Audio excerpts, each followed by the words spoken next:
I'm the Disaster Services Director for the San Diego and Imperial Counties chapter of the American Red Cross.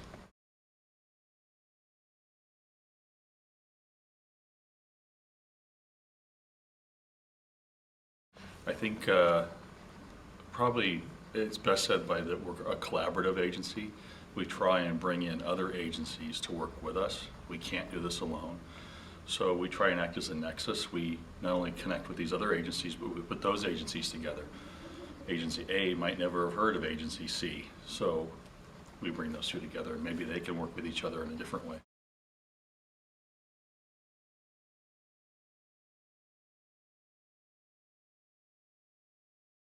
Flexibility, you have to be very flexible.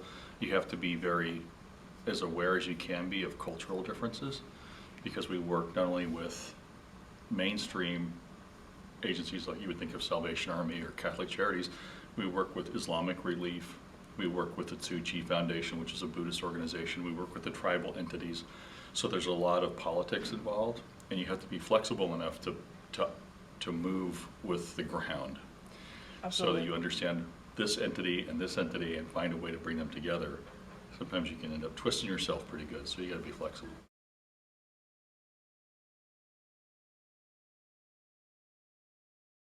The three most important things.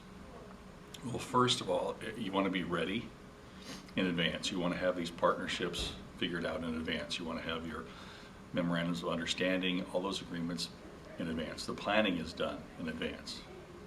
Those are the first two things. The third thing would be to remain calm. When everything else is going off around you, you have to be the person that is the calm one in the room.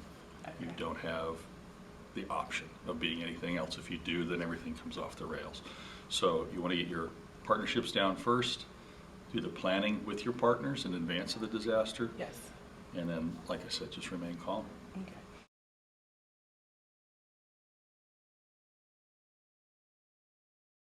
Employees and volunteers. Yeah, we do a lot of training with volunteers. We do a lot of disaster training on the very basics of what we do. Okay. There's more advanced level training, like really for us, sheltering people and feeding people are the two things that we have to do. Okay. And for us, it's considered one thing. It's considered mass care. We have to do those things. Everything else is ancillary to that primary mission. So everybody is trained on sheltering, no matter what position they hold, whether they do logistics or whether they do external relations, whatever it is, they're all trained in sheltering so that anybody can put their hand to it. So everybody learns the basic stuff, and then we exercise that time and again. We get a lot of people that come in and out of the organization, so we have a lot of flow through, but we also have some people that have been around a very long time, and that's your foundational piece. They're the ones that have been doing this before. They've been under fire before, so to speak, so they're the ones that remain calm. Okay. You can't really teach calm. Yes. I've got some people who are very experienced and they get ramped really quick, and I have other people that you can't hardly phase them at all. Okay. You practically have to set them on fire to get them excited, but Okay. so you get the both ends. You can't really teach calm, you have to practice it. Well, it doesn't really affect us much. Okay. As the American Red Cross. We have a separate branch within the American Red Cross that does international services. They would be the ones that would go to different countries if they were requested. Okay. So we have agreements with Cruz Roja in Mexico on a national level, and then our chapter, along with the Baja State Red Cross, we do cross-border stuff all the time, a lot of training. We support each other in other ways. In 2007, they sent over some of their workers to act as interpreters. Okay. And they helped us find people that were undocumented in particular and explain to them it was okay. Okay. Because in Mexico and other countries, it's a state-run organization, the Red Cross. For us, it's not. We have no tie to the government other than we are federally chartered to do what we do. We are mandated to do it by the federal government, but we don't take money from the federal government, and they don't regulate us. Okay. So we don't act as a policing agency. In other countries, that's not necessarily the case. Okay. So people that has to be explained, and sometimes, we need help. And again, Cruz Roja was a big help in 2007, and they have been ever since. Okay. Thank you.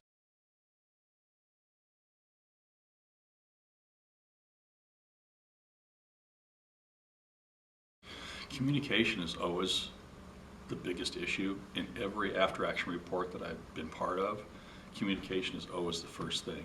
And it's not necessarily phones and radios, it's that face-to-face communication, just telling people around you what's going on. You get so focused on your job and what you're doing, you forget to look up and say to other people, hey, I've done this thing, or I need help with this thing. Okay. And that's where the communication breakdown happens. So not being communicative with the people around you, that's the biggest issue. You know, in a disaster, if you're working in an EOC, don't send an email. No one's reading the email. They're Mhm. busy. Right, exactly.